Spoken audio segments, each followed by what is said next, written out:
Bienvenue dans Top Sortie, comme chaque vendredi, rencontre ce soir avec la compagnie Les Estérelles, une association de Saint-Raphaël dans le Var, qui organise des spectacles. On va le voir souvent dans des lieux assez originaux. Bonsoir Karine Sanson. Bonsoir. Et bonsoir Jean-Yves Saliou. Bonsoir. Vous êtes les deux créateurs de cette compagnie. Et pour nous accompagner, comme toujours, Morgane Lesdie-Besson. Bonsoir Morgane. Bonsoir Céline, bonsoir à tous. Pour le magazine Le Mensuel. Et on va d'abord faire un petit détour par ton invité de la semaine. Ouais. J'ai nommé Samuel Le Bihan. Exactement, on va directement au cinéma. On l'a rencontré au Cinéum à Cannes. Donc c'était pour l'avant-première de Malangocha. Malangocha, c'est un film de Cécile Tellerman, je vais y arriver, de Tellerman, voilà, avec Zabou Breitman qu'on a vu évidemment pendant le festival de Cannes. Il y a également Pascal Elbé, donc on est vraiment sur un film très choral. On a aussi Camille Lelouch et Pascal Demolon, entre autres, et évidemment en guest star, un chat, puisque le film va traiter de ça. Zabou Breitman est complètement dingue de son chat. D'ailleurs, j'ai trouvé qu'on appelait ça de l'élurophilie. Voilà, donc ça porte un nom, d'accord. Ouais, mais tout porte un nom tout le temps maintenant. Voilà, donc si vous êtes dingue de votre chat, eh bien vous êtes élurophile, un petit peu comme moi d'ailleurs. Alors elle finit, elle a la cinquantaine, elle en a marre de tout, de son boulot, de sa vie, de son mari, de ses amis.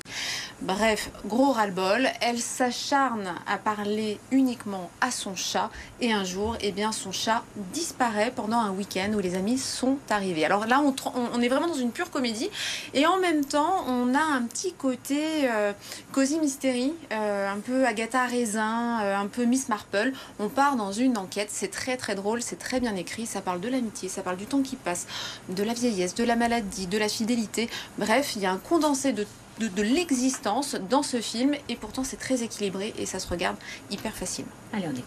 Et c'est ça. Si tout le monde pouvait être comme toi. Oh là là. Tu lui parles beaucoup ces temps-ci, non? T'es au courant que je ne comprends rien de ce que tu lui dis? Toi non plus, tu comprends rien de ce que je te dis. Je suis toujours mesuré parce que j'ai très peur d'être déçu, donc je préfère me dire bon, c'est pas sûr que les gens aiment vraiment. Enfin, je me pose plein de questions comme ça, et puis les gens sont emballés. On a plein de retours très positifs sur l'écriture, sur les acteurs, sur l'humour, sur le fait qu'ils aient passé un très bon moment. Ils ont beaucoup ri. Vous savez, on fait ce métier pour le partager, pour qu'il y ait le maximum de personnes qui le voient, qui soient satisfaites et qui soient ravies, qui passent un bon moment. On est là pour créer des ambiances, pour divertir, pour faire rêver. Et quand ça fonctionne, ça nous rend extrêmement heureux. Allez, on a un main. Bon, il est toujours pas rentré, c'est pas normal. Ah, dis André, t'aurais pas vu notre chat par hasard? Ce matin, j'ai vu un gars dans une voiture et il tenait un truc gris. Quelqu'un a écrasé le chat. Quelqu'un qui dort sous notre toit. Tu vas pas croire tout ce que dit André, quand même. J'ai trouvé que ce scénario était très écrit, les dialogues étaient ciselés, bien envoyés, il y a un bon équilibre, il y a une belle dynamique, il y a un bon rythme. Tout ça, ça participe au fait d'être séduit par son personnage, d'intégrer cette équipe en se disant que j'ai bien trouvé ma place. Et je participe à un projet qui me semble malin et fin et intelligent. Il parle de la cinquantaine, de l'amitié, du temps qui passe, du fait de se sentir pas forcément adapté dans la vie qu'on nous propose et de façon humoristique. Et c'est ça qui est chouette, c'est qu'on peut aborder des sujets de société importants auxquels on pense, mais de façon divertissante. Et peut-être ça nous aide même mieux à y réfléchir parfois. Donc voilà, j'ai été séduit, pas que par le thème, mais vraiment par l'écriture, oui. Si t'avais mis une puce à ton chat et que tu savais te servir de ton téléphone, ton chat l'aurait déjà retrouvé. Et t'arrêterais de nous faire chier. Et ça sort mercredi prochain. C'est sorti mercredi. Et c'était quand même mercredi. Ouais, c'était l'info principale. Voilà, donc on peut déjà aller le voir ce week-end. Allez, on va aller au théâtre à présent avec la compagnie Les Estérelles. C'est une compagnie, comment on peut la qualifier, de terrain, c'est ça? Itinérant, ouais, c'est ça, exactement. Les Estérelles, c'est d'abord une compagnie organisatrice de spectacles et puis une compagnie professionnelle. Donc effectivement, on a nos propres pièces. On joue notre pièce, on fait de la création aussi. Voilà. Et sinon, on organise des spectacles. Alors, l'hiver, sur plusieurs salles sur la région de Fréjus, Saint-Raphaël, les Arcs, les Issambres. Et l'été, on a à peu près 4 festivals aussi sur la région.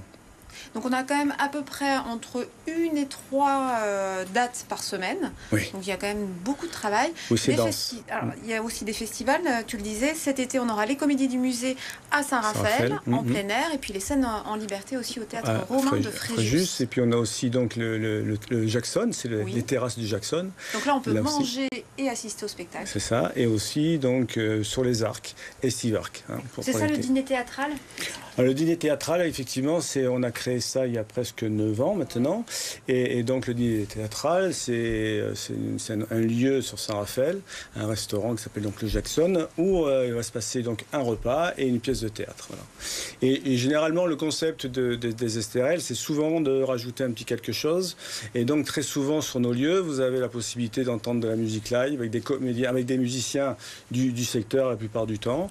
Et puis aussi donc une exposition, de la sculpture, de la peinture, etc. Et une pièce de théâtre qui est une comédie. Et vous avez vos propres créations et vous jouez dans l'une d'elles qui s'appelle La roue tourne.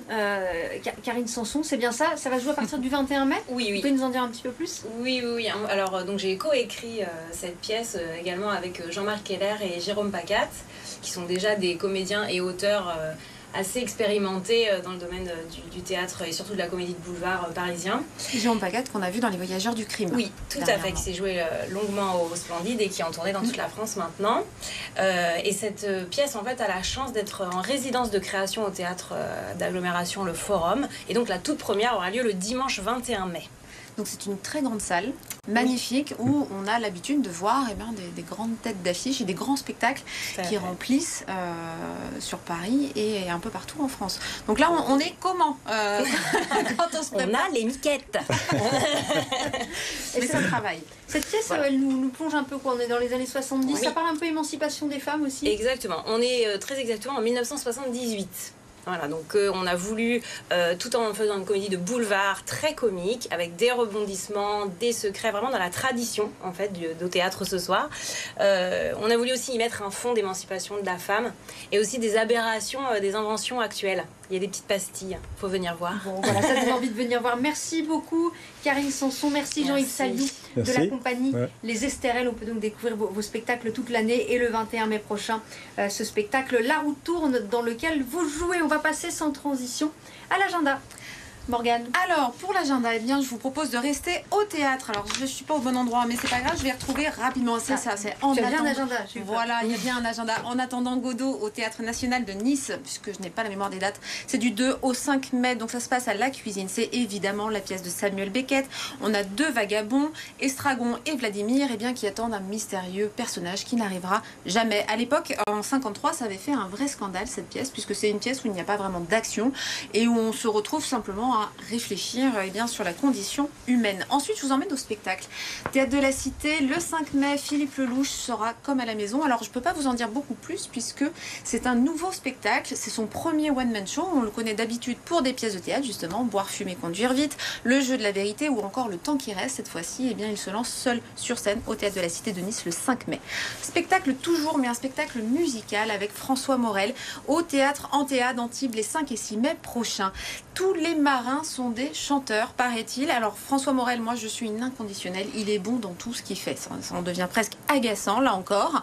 Alors cette fois-ci, il a trouvé un recueil de chansons qui date de 1897. Ça avait été écrit elles avaient été écrites par un inconnu, Yves-Marie Le Guilvinec, poète et marin breton qui était mort en mer à seulement 30 ans en 1900. Cette fois-ci, il a remis tout ça en musique et il nous propose un spectacle qui est gai et enivrant sur le monde de la mer. Et on termine par la fête des plantes, la fête des roses et des plantes. Je suis vraiment en mode Jean-Michel à peu près aujourd'hui. Les 29 et 30 avril, donc ce week-end à Saint-Jean-Cap-Ferrat, la villa Efroussi de Rothschild. Donc c'est expo-vente. Ce sera ponctué de concerts, de danse, de femmes, de poésie, de visites guidées et d'ateliers. Merci beaucoup Morgane. Merci et à toi. À la semaine prochaine. Et quant à moi, je vous donne rendez-vous lundi pour Planète Locale, pour votre habituel rendez-vous environnement. On va s'initier à la permaculture ce lundi 1er mai.